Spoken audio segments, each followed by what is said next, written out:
Hi, and welcome to Terry Talks Movies, and welcome to Science Fiction Saturday again. This time we're looking at a director who died at the end of last month at the age of 90 years old. It's Peter Watkins. Now, a few of you know who Peter Watkins is, but for those who came in late, he was an English filmmaker, documentarian, writer, and film theorist. Died at the age of 90 in the middle of France, which is not a bad place to die if you've got to. And he did an interesting form of science fiction. Not all his movies were science fiction.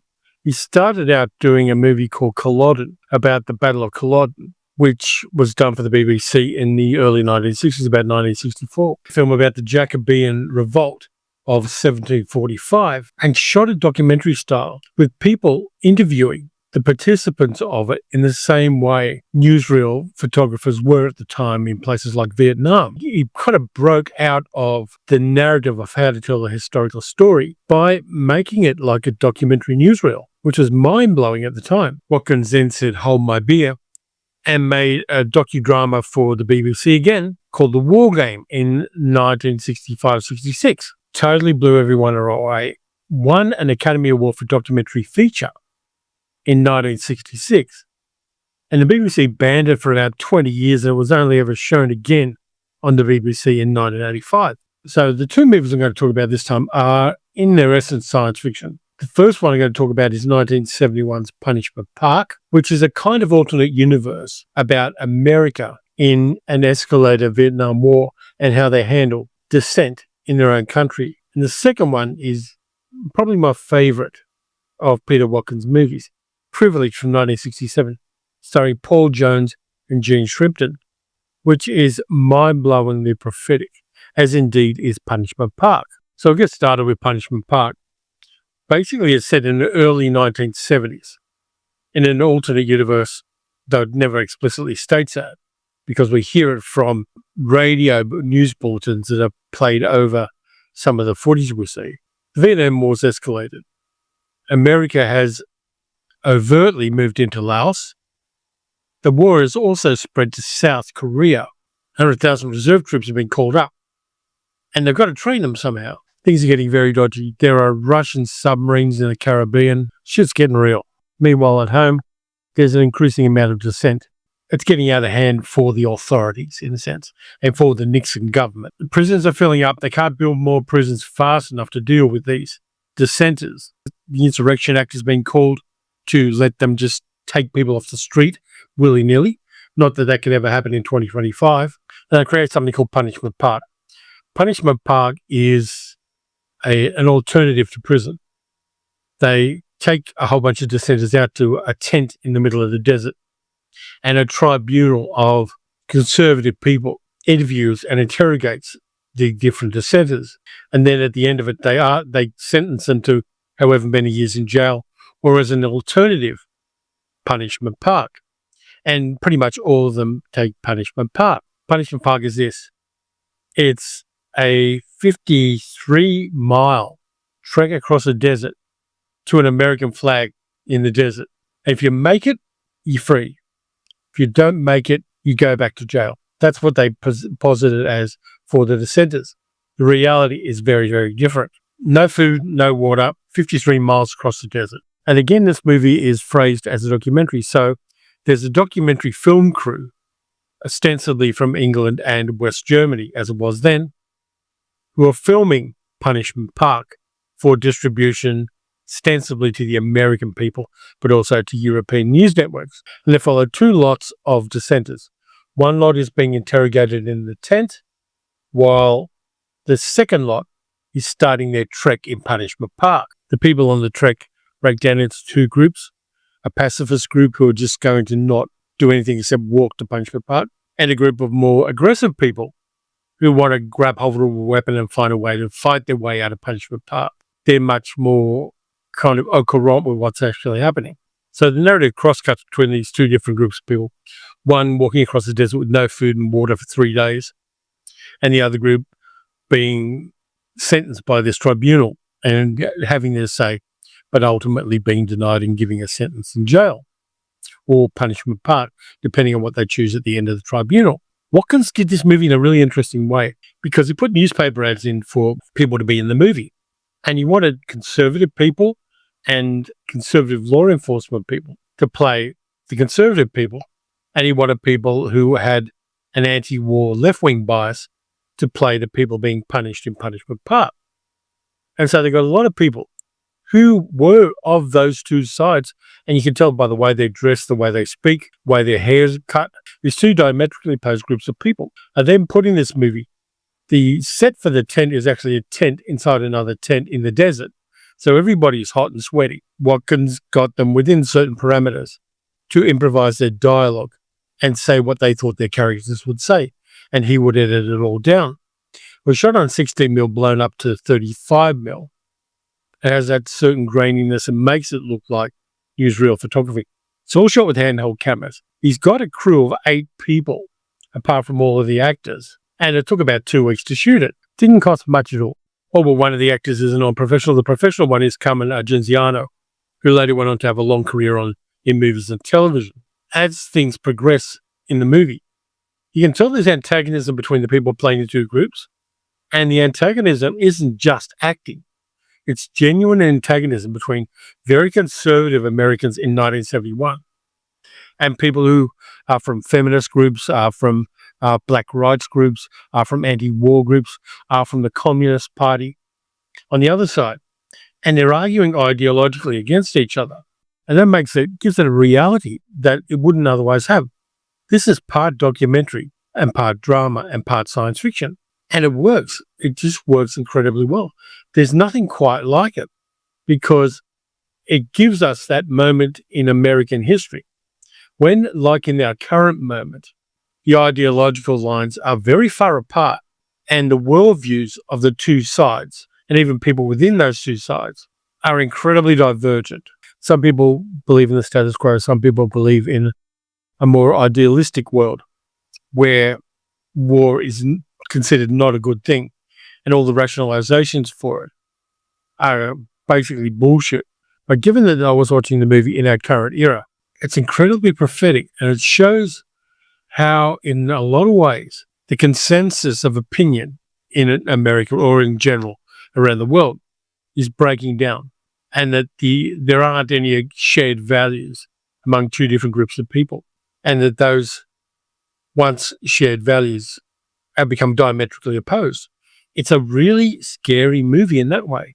It's scary because it shows us exactly what's happening on the streets of America right now. People are being taken off the streets of America and put in camps and processed and wrongfully imprisoned. And all of that kind of stuff is exactly what happens in Punishment Park. Yes, they're not taken into deserts and made to run across them while somebody shoots at them, or do they? Who knows? But it's a movie that resonates in ways that are quite disturbing to a modern audience. It's very well made on the budget, and Peter Watkins knows what he's doing. He did this kind of pseudo-documentary, docudrama thing a couple of times before he made Punishment Park, and so he knew the format, and it got almost out of hand where the people who were playing the characters being chased started throwing rocks at the actors who were playing the authorities in the movie. And the whole basis for Punishment Park in the movie is they're training the military and civilian law enforcement on how to be dehumanized so they can send them to this escalated war overseas. They're basically training them to become less than human. And that in itself you can see on the streets of America every single day in 2025. So Punishment Park I watched 2 days ago, and it stuck with me. I think it's incredibly well made. I think it shows the things about America that a lot of Americans aren't willing to admit, and that makes it even more interesting. And from there, let's jump back to 1967 and Privilege.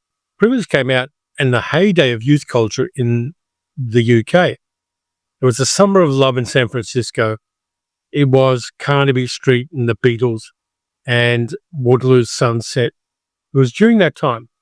And then Peter Watkins, being the firebrand maverick he is, comes out with a pseudo-documentary showing that certain people, if they could, would weaponize the youth culture against rebellion. There is now a coalition government in Britain, which has recently asked all entertainment agencies to usefully divert the violence of youth, keep them happy, off the streets and out of politics.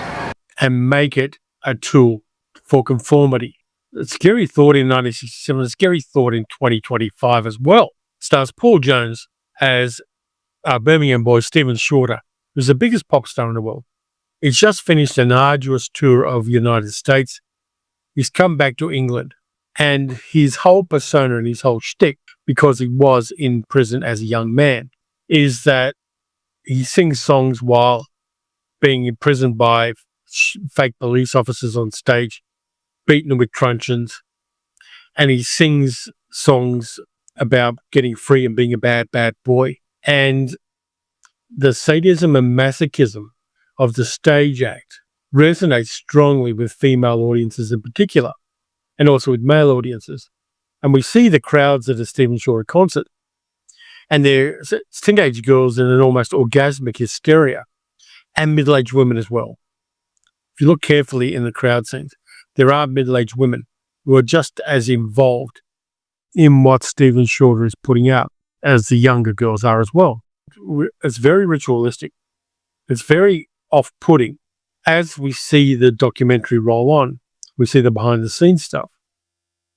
We find out that Stephen Shorter is a weapon of the establishment. He's run by a corporation.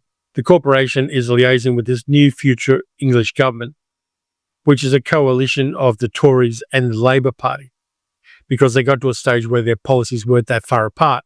And so they formed a coalition government. And the government of the UK is a kind of corporate fascism knocked together.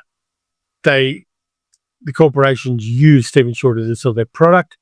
There are Stephen Shorter supermarkets, Stephen Shorter shopping centres, all of which is designed to make the young population in particular unable and unwilling to rebel against the status quo. There's a combination of pop music, pop culture, idolization of a pop star, and corporatization and capitalism.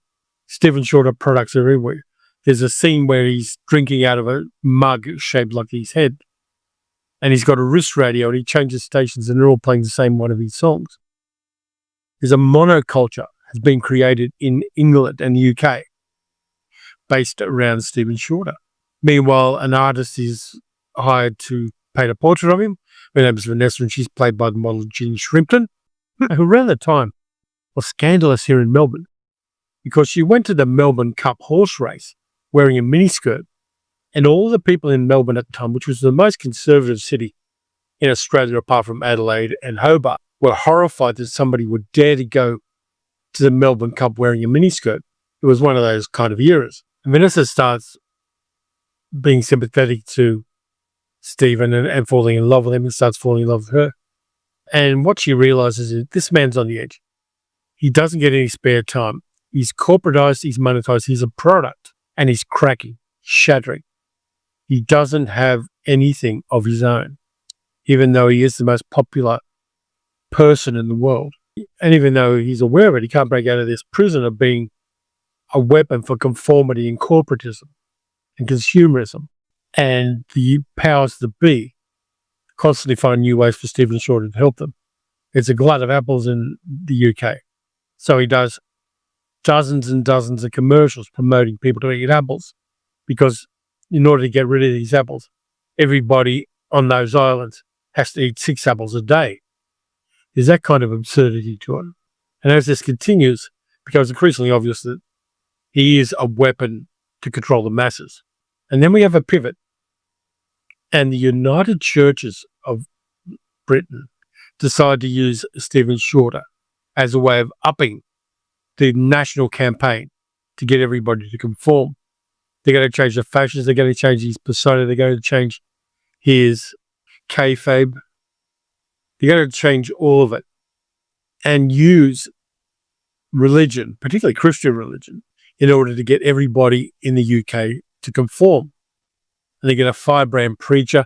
We will conform. Those are the words. We will conform.